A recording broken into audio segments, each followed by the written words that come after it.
बहुत समय पहले की बात है। एक बूढ़ा मूर्तिकार था। वो पत्थर तराशने और उनसे सुंदर मूर्तियां बनाने में माहिर था। एक दिन वो एक खास किस्म के संगमरमर की तलाश में जंगल गया। काफी खोजबीन के बाद उसे जमीन पर पड़े दो एक जैसे पत्थर मिले। दोनों सफेद, चिकने और बिल्कुल बराबर थे। मूर्तिकार ने दोनों पत्थरों को उठाया और उन्हें अपनी कार्यशाला में ले आया। मूर्तिकार ने पहले पत्थर को उठाया और उससे बात की। मैं तुम्हें एक अद्भुत मूर्ति का रूप देना चाहता हूं। तुम्हें थोड़ा दर्द सहना होगा जब मैं तुम पर छेनी और हथौड़ा चलाऊंगा। पहला पत्थर डर गया। वो चिल्लाया, मैं दर्द नहीं सह सकता। कृपया मुझे छोड़ दो। अगर तुम मुझ पर वार करोगे तो मैं टूट जाऊंगा। मूर्तिकार दयालु था। उसने पत्थर की बात मान ली और उसे एक कोने में रख दिया। फिर उसने दूसरा पत्थर उठाया और उससे वही बात कही। दूसरे पत्थर ने मुस्कुराकर कहा, मुझे मंजूर है। मुझे पता है कि इस दर्द के बाद मेरा जीवन एक महान उद्देश्य को पूरा करेगा। तुम जैसा चाहो वैसा करो। मूर्तिकार ने छेनी और हथौड़े उठाए। कई दिनों और रातों तक उसने लगन से काम किया। दूसरा पत्थर हर चोट सहता रहा, हर वार पर मौन रहा।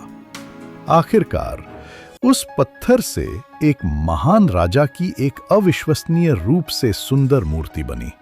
मूर्ति इतनी जीवंत थी कि देखने वाले बस उसे निहारते रह जाते थे। मूर्तिकार ने मूर्ति को गांव के मुख्य चौक में एक ऊंचे चबूतरे पर स्थापित कर दिया। जब मूर्ति का अनावरण हुआ तो प्रबंधक को चबूतरे तक पहुंचने के लिए एक सीढ़ी के पत्थर, स्टेपस्टोन की जरूरत पड़ी। इसलिए उसने उस पहले पत्थर को उठाया जिसने दर्द सहने से मना कर दिया था और उसे राजा की मूर्ति वाले चबूतरे की सीढ़ी के रूप में जमीन पर बिछा दिया। अब हर दिन सैकड़ों लोग आते, सुंदर राजा को फूलों की माला पहनाते और उसका सम्मान करते, और फिर वे राजा की मूर्ति तक पहुंचने के लिए पहले पत्थर पर अपने पैर रखकर आगे बढ़ते थे। पहले पत्थर को यह देखकर बहुत दुख हुआ। वो सामने खड़ी राजा की मूर्ति से बोला, तुम कितनी भाग्यशाली हो। सब तुम्हारी पूजा करते हैं और तुम्हें प्यार करते हैं, और मेरा हाल देखो, मुझ पर हर कोई पैर रखता है और मुझे कुचलता है। राजा की मूर्ति ने शांत भाव से उत्तर दिया, प्रिय मित्र, जब तुम दर्द सहने को तैयार नहीं हुए तब तुमने एक महान अवसर खो दिया। मैंने हर चोट को सहने का निर्णय लिया और आज मुझे सम्मान मिला। हम दोनों की शुरुआत एक जैसी थी, लेकिन तुम्हारा इनकार और मेरा स्वीकार ही हमारी नियति का अंतर बन गया।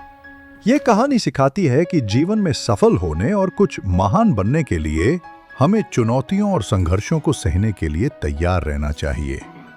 जो लोग आराम चुनते हैं वे हमेशा कम कीमत पाते हैं, जबकि जो लोग कठिनाइयों का सामना करते हैं उन्हें अंत में सम्मान और उच्च स्थान मिलता है।